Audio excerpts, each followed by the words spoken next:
하나님 아버지 감사합니다. 너무나도 귀한 우리 새벽교회 성도님들 다시 말씀의 자리로 저희를 불러주시고 하나님 바라보며 나아갈 수 있도록 허락하여 주시니 참으로 감사드립니다. 하나님 이 시간 말씀이 선포될 때에 성령 하나님께서 우리 가운데 함께하여 주셔서 이 말씀을 통하여 주님을 깊이 만나는 시간 되게 하여 주시고 말씀을 통하여 새 힘을 얻고 말씀을 통하여 길을 찾으며 말씀을 통하여 주님 붙들고 나아가기를 결단하는 우리 모두가 될 수 있도록 인도하여 주옵소서. 우리 주님 예수님의 이름으로 기도합니다. 아멘. 오늘 말씀은 마르다와 마리아 이야기로 아주 잘 알려진 말씀입니다. 오늘 말씀은 말씀이 길지가 않아요. 짧은 마르다와 마리아 자매 간의 에피소드로 이야기가 진행됩니다. 예수님께서 어느 날 마르다라고 하는 여인의 집에 방문하게 되었습니다. 우리가 손님이 오면 매우 분주해지기 마련입니다. 음식도 준비하고 또 집도 정리하고 또 씻을 물도 내놓아야 되고 마실 물도 내놓아야 합니다. 여러 가지 분주한 일들을 함께 해야 되기 때문에 매우 바쁜 상황이 펼쳐졌습니다. 예수님이 매우 마르다에게는 중요한 손님이었기에 마르다는 더욱더 분주한 마음으로 이 모든 것들을 준비하였습니다. 그런데 이러한 상황 속에서 동생 마리아는 이런 언니를 돕기는커녕 예수님 발치에 앉아 예수님 말씀 듣기에 여념이 없었습니다. 자매가 딱 둘 있는데 한 사람은 아주 열심히 일을 해요. 근데 한 사람은 일을 하나도 하지 않고 예수님 옆에 딱 붙어가지고 예수님이 하시는 이야기만 듣고 있는 것입니다. 두 사람인데 한 사람이 일을 안 하니 일이 2배가 되잖아요. 마리아가 더욱 분주한 것은 매우 당연한 일이었습니다. 지켜보던 마르다는 예수님에게 요청합니다. 예수님, 주님, 제 동생이 지금 저에게 일을 다 떠맡기고 있습니다. 이것 보시고도 가만히 계십니까? 어서 마리아더러 저를 좀 거들어 달라고 일러주십시오.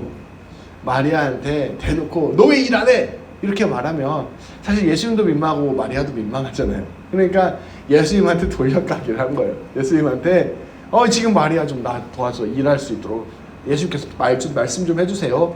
요청을 한 것입니다. 이러한 마르다의 태도는 어쩌면 매우 당연한 것이었습니다.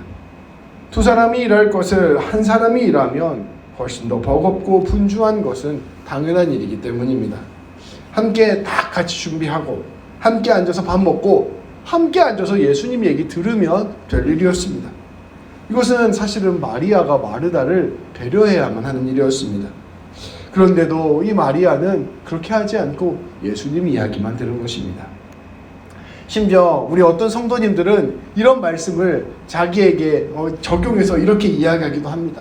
나는 교회에서 봉사 안 해. 나는 교회에서 아무것도 안 할 거야. 나는 예배만 집중해서 드릴 거야. 나는 마리아야. 이렇게 얘기하시는 분들도 계시는 것이죠. 그런데 이렇게 누군가의 섬김과 배려와 도움을 당연한 듯이 받는 것은 잘못된 일입니다. 어떻게 보면 이러한 상황에서 마리아가 잘못하고 있는 것은 명백한 일이었습니다. 그런데 우리 예수님께서는 이 자리에서 마리아의 편을 들어주십니다. 오늘 말씀 41절과 42절을 우리 함께 봉독하겠습니다. 주께서 대답하여 이르시되 마르다야 마르다나 내가 많은 일로 염려하고 근심하나 몇 가지만 하든지 혹은 한 가지만이라도 족하니라. 마리아는 이 좋은 편을 택하였으니 빼앗기지 아니하리라 하시니라. 아멘. 예수님께서는 마르다의 이름을 2번이나 부르십니다. 마르다야, 마르다야. 그리고 마르다에게 말씀하십니다. 너는 지금 많은 일에 마음을 쓰면서 걱정하고 있구나. 그런데 지금 너에게 필요한 것은 한 가지뿐이다. 마리아는 그 한 가지 가장 좋은 것을 선택하고 있는 것이다. 넌 그것을 빼앗아서는 안 된다. 이렇게 말씀하신 것입니다. 성도 여러분, 예수님께서 마리아를 옹호하고 있는 이 상황이 이해가 되십니까? 여러분은 마르다와 마리아의 상황이 눈앞에서 펼쳐졌을 때 마르다의 편을 드시겠습니까? 마리아의 편을 드시겠습니까? 저는 당연히 마르다의 편을 들 것 같아요. 왜냐하면 빨리 일을 같이 하고 끝내야지. 한 사람은 놀고 있잖아요. 그러니까 이런 마음이 드는 것이 당연한 것입니다. 그런데 예수님께서는 이처럼 우리가 당연하게 생각하는 것을 때때로 뒤집어서 말씀하실 때가 있습니다. 마르다가 우리 모두가 당연히 이렇게 해야 된다고 옳다고 생각하는 것을 예수님께서는 거꾸로 말씀하실 때가 있다는 것입니다.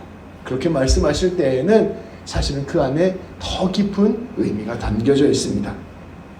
마르다는 사실 마땅히 생각해야 될 것을 생각하고 있습니다. 손님이 왔는데 어떻게 분주하지 않겠습니까? 어떻게 많은 것들을 생각하지 않을 수가 있겠습니까? 그런데 예수님께서는 이렇게 분주한 것보다 정말로 필요하고 중요한 한 가지를 선택해야 된다고 말씀하십니다. 예수님께서 이러한 마르다의 상황을 모르셨을까요?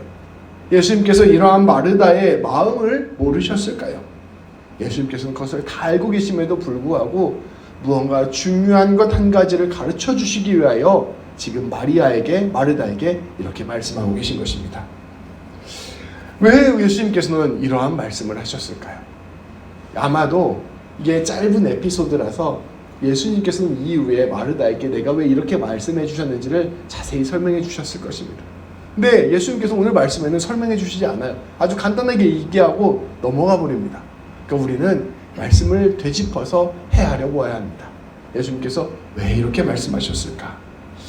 우리가 여기에서 주목해서 생각해 보아야 합니다. 이 마르다와 마리아의 사건은 계속해서 예수님께서 하나님의 백성이 된다는 것이 무엇인지, 믿음을 갖는다는 것이 무엇인지를 가르쳐 주시는 상황 가운데 일어난 일이라는 것입니다. 복음서는 그 말씀이 짜임새 있게 구성되어 있습니다. 그래서 어느 한 사건이 독립된 사건이 아니고요. 그 앞의 사건, 뒤의 사건을 연결해서 읽을 때 훨씬 더 풍성하게 그 말씀의 의미를 알 수가 있습니다. 오늘 이 마르다와 마리아 사건, 전에 있었던 사건, 그리고 이후에 있었던 사건을 함께 엮어서 보면 예수님께서 왜 마르다에게 이렇게 말씀하셨는지를 우리는 헤아려 볼 수 있을 것입니다. 먼저 오늘 말씀 앞쪽에 있는 말씀을 한번 살펴봅시다. 오늘 말씀 앞쪽에 있던 말씀은 우리가 지난주에 나누었던 선한 사마리아인의 비유가 바로 오늘 앞에 있는 말씀입니다. 어떤 한 사람이 강도를 만났습니다. 이 강도를 만나서 몰매를 맞아 길거리에 버려져 죽게 되었습니다. 놀랍게도 이 사람을 구해준 사람은 제사장도 아니고 레위인도 아니고 사마리아인이었습니다. 사마리아 사람은 유대인들이 천대받던 사람, 하나님의 백성 취급도 못 받는 사람이었습니다. 그런데 이 사람이 이 길거리에 버려진 사람을 구해준 것입니다. 제사장과 레위인이 이 죽어가던 사람을 버리고 돌아갔을 때에는 사실 이유가 있었습니다. 제사장과 레위인은 성전에 올라가서 제사를 드려야만 했습니다. 근데 혹시 이 사람이 죽은 사람이었을까봐, 죽은 사람의 시체를 만지면 내 몸이 부정해져서 예배를 드릴 수 없었기에 그 사람을 피하여 예루살렘으로 올라갔던 것입니다. 그런데 이 사마리아 사람은 이 죽어가는 사람을 보고 불쌍히 여기는 마음이 들었습니다. 이 사람을 긍휼히 여기는 마음이 들어서 이 사람을 보살펴주고 살려준 것입니다.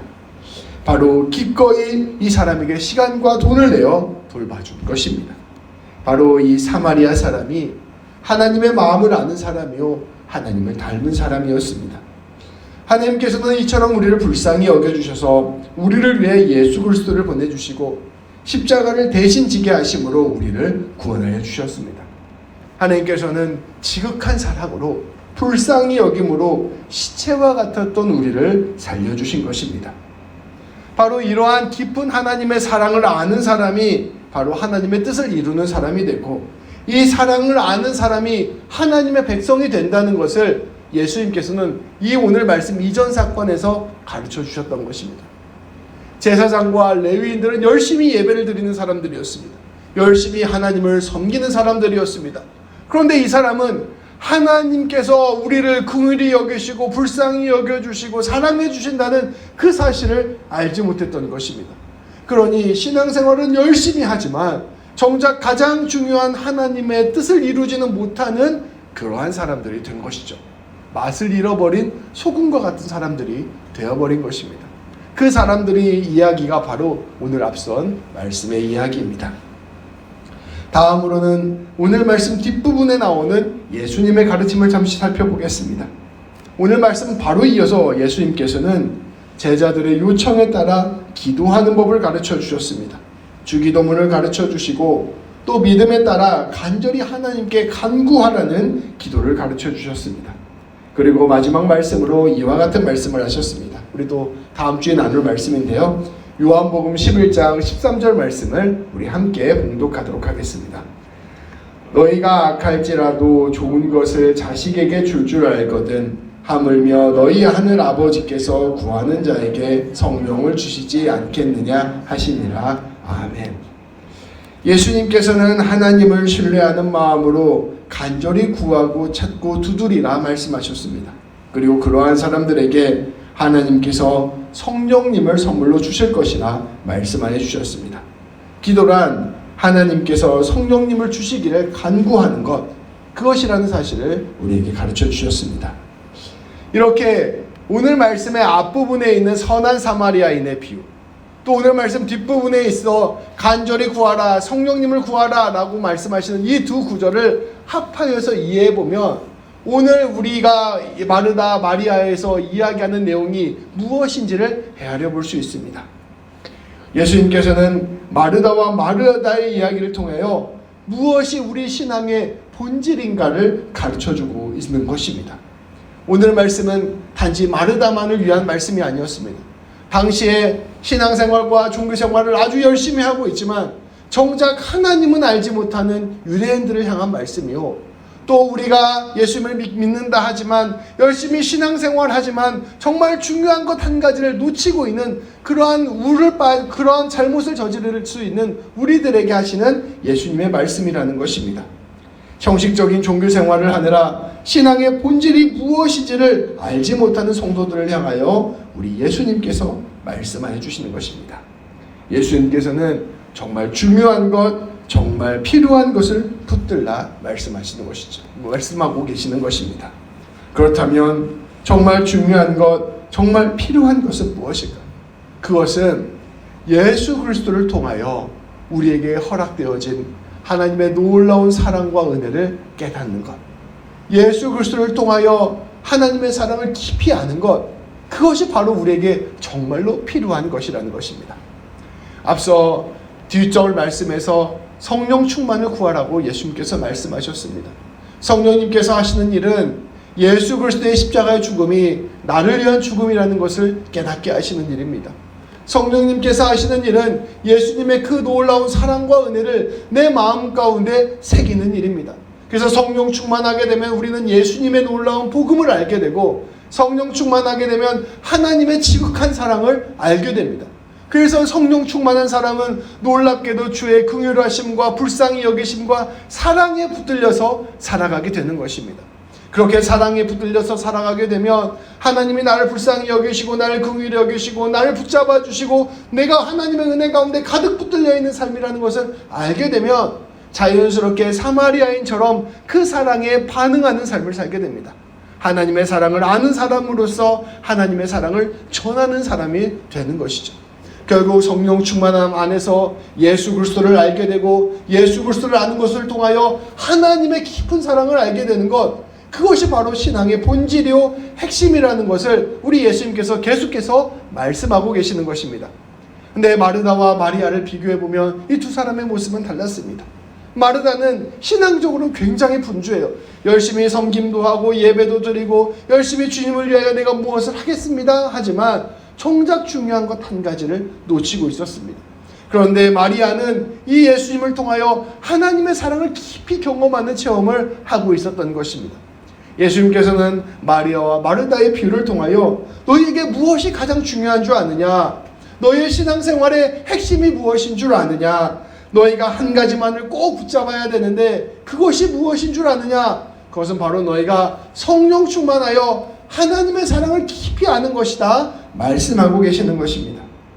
하나님의 사랑을 깊이 경험하는 것, 하나님의 사랑을 온전히 누리며 나아가는 것, 그 하나님의 사랑으로 내가 이끌려가는 것, 그것이 바로 신앙이라는 것을 우리 예수님께서는 말씀하여 주시는 것이죠. 이 하나님의 사랑을 온전히 경험하지 못하면, 이 사랑 안에 온전히 적셔지지 못하면 우리도 모르는 사이에 사랑이 아니라 규칙을 따라가게 됩니다. 나는 이렇게 열심히 신앙생활하는데 저 사람은 왜 이렇게 신앙생활 대충 해? 난 이렇게 섬기고 봉사하는데 저 사람은 와서 앉아있다만 가네. 이렇게 서로를 비교하고 판단하고 미워하며 마르다처럼 화를 내는 신앙인이 되어버리는 것이죠. 우리 예수님께서는 이 하나님의 놀라운 사랑과 용서와 품어주심을 하나님으로부터 듣게 되는 것, 무엇보다 예수 그리스도를 통하여 듣게 되는 것이 가장 중요한 핵심이라는 것을 말씀하여 주시는 것입니다. 성도 여러분, 우리가 그것을 위하여 우리의 신앙의 초점을 잘 맞춰야 됩니다. 야구를 할 때 그냥 세게 휘두른다고 잘 맞지 않습니다. 정확한 공이 배트에 딱 맞을 때 공이 멀리까지 날아가는 거예요. 홈런 타자 이대호 선수가 이런 이야기를 했습니다. 야구를 할 때 홈런을 칠 때 어떤 느낌이 드냐면 공이 안 맞은 것 같은 느낌이 든대요. 너무 제대로 맞으면 내가 공이 맞았나 안 맞았나 느낌도 없이 배트가 휘둘러진다고 합니다. 가장 중요한 핵심을 때릴 때 그 모든 힘이 오롯이 공으로 가서 공이 홈런이 되는 것이죠. 이와 마찬가지로 우리도 우리의 신앙의 초점을 정확하게 맞춰야 됩니다. 우리의 신앙의 핵심을 정확하게 맞춰야 돼요. 그것은 다름 아닌 하나님이 나를 얼마나 사랑하시는지를 예수 그리스도를 통하여 성령 충만함 가운데 믿고 받아들이게 되는 것, 그것이 바로 신앙의 핵심이라는 사실을 우리는 기억해야 됩니다. 성령 충만함 안에서 예수님의 오심과 죽으심과 부활하심이 곧 나를 위한 사건이라는 것을 받아들이고, 성령 충만함 안에서 예수님과 사랑으로 연합하고, 성령 충만함 안에서 예수님과 함께 죽고 예수님과 함께 살아가는 것, 그 놀라운 사랑을 깊이 경험하고 사랑을 흘러보내는 삶을 살아가는 것이 바로 신앙생활의 핵심이라는 것입니다. 우리 하나님께서는, 예수님께서는 그래서 마르다에게 말씀하시는 것입니다. 가장 좋은 것을 찾아 성령 충만함을 통하여 예수님을 깊이 만나고 그것을 통하여 하나님의 사랑을 깊이 깨달으라 말씀하여 주신 것입니다. 말씀을 정리하겠습니다. 오늘 말씀은 그저 봉사하지 말고 예배를 열심히 드려야 된다, 이런 말씀이 아닙니다. 그저 섬기는 것보다 믿음이 더 중요하다, 이런 차원의 말씀도 아닙니다. 오늘 말씀은 우리가 섬김을 하든 봉사를 하든 예배를 드리든 어떤 신앙생활을 하든, 나아가 우리가 인생 가운데 살아갈 때 주님께 어떠한 기도와 간구를 하며 어떠한 일을 하면서 살아가든 그 모든 삶의 과정에서 우리에게 근본적으로 중요한 것, 근본적으로 필요한 것을 붙들어야 한다라는 말씀입니다. 너가 인생 가운데 꼭 필요한 한 가지를 붙들어야 된다 하는 말씀입니다. 다시 말씀드리지만 그것은 성령 충만함을 통하여 예수 그리스도를 경험하고 그 안에 담긴 놀라운 하나님의 사랑과 용서를 깊이 깨닫는 것입니다. 주님의 이 사랑을 알지 못하면, 이 주님의 이 사랑을 내 삶 가운데 채우지 못하면 우리의 모든 일, 우리의 모든 신앙생활이 다 헛된 일이 됩니다. 주님의 사랑을 아는 것, 그것이 바로 실상 너희에게 필요한 것은 한 가지이다 라고 말씀하신 그 말씀의 참뜻입니다. 그리고 이것은 성령 충만함으로 가능한 일입니다. 오늘 말씀처럼 성령님을 깊이 찾으시기를 바랍니다. 성령님을 구하고 성령님을 찾고 성령님을 두드리시기를 바랍니다. 성령님께서 우리의 마음을 붙잡아 주셔서 우리가 예수 그리스도의 깊은 사랑을 깊이 알게 해달라 날마다 간구하시길 바랍니다. 마음을 정하여 우리 주님을 붙드시고, 마음을 정하여 성령 충만을 구하시며, 마음을 정하여 하나님의 사랑을 알기를 날마다 구하십시다. 그 일이 바로 우리에게 진정으로 필요한 한 가지입니다. 그렇게 우리가 예수님의 사랑에 온전히 잠길 때 우리는 예수님이 말씀하시는 놀라운 하나님 나라 백성 생명의 삶을 살게 될 것입니다. 저와 여러분들이 진실로 주님의 사랑을 깊이 알게 되기를 우리 주님의 이름으로 축복합니다. 기도하시겠습니다. 하나님, 오늘 말씀을 통하여 우리에게 가장 필요한 것 한 가지를 우리에게 깨닫게 하여 주시니 참으로 감사드립니다. 그것은 어떠한 우리의 신앙생활이나 어떠한 우리 앞에 보여지는 것들이나 우리의 어떠한 애씀과 노력이 아니고 그 모든 것 이전에 하나님의 사랑을 깊이 아는 것임을 우리가 말씀을 통하여 다시금 배웠습니다. 하나님, 우리 모두가 성령 충만할 수 있도록 인도하여 주옵소서. 성령 충만함으로 다른 것이 아니라 오직 예수 그리스도를 깊이 아는 자들 될 수 있도록 인도하여 주옵소서. 예수 그리스도의 오심과 죽음과 부활이 얼마나 놀라운 일인지, 얼마나 우리를 위한 일인지, 얼마나 주의 깊은 사랑과 용서를 담고 있는 일인지를 깊이 알 수 있도록 인도하여 주옵소서. 그래서 이 세상 살아가는 동안 아버지 홀로 우리의 힘으로 살아가는 인생 아니고 하나님의 사랑에 붙들려 살아가는 인생임을 깊이 경험하게 하여 주시고, 그 사랑으로 말미암아 우리에게 다가온 모든 삶의 문제들을 넉넉히 이겨내는 우리 모두가 될 수 있도록 인도하여 주옵소서. 우리 귀한 성도님들 진실로 주의 사랑 깊이 깨달을 수 있도록 붙들어 주옵소서. 우리 주님 예수님의 이름으로 기도합니다. 아멘.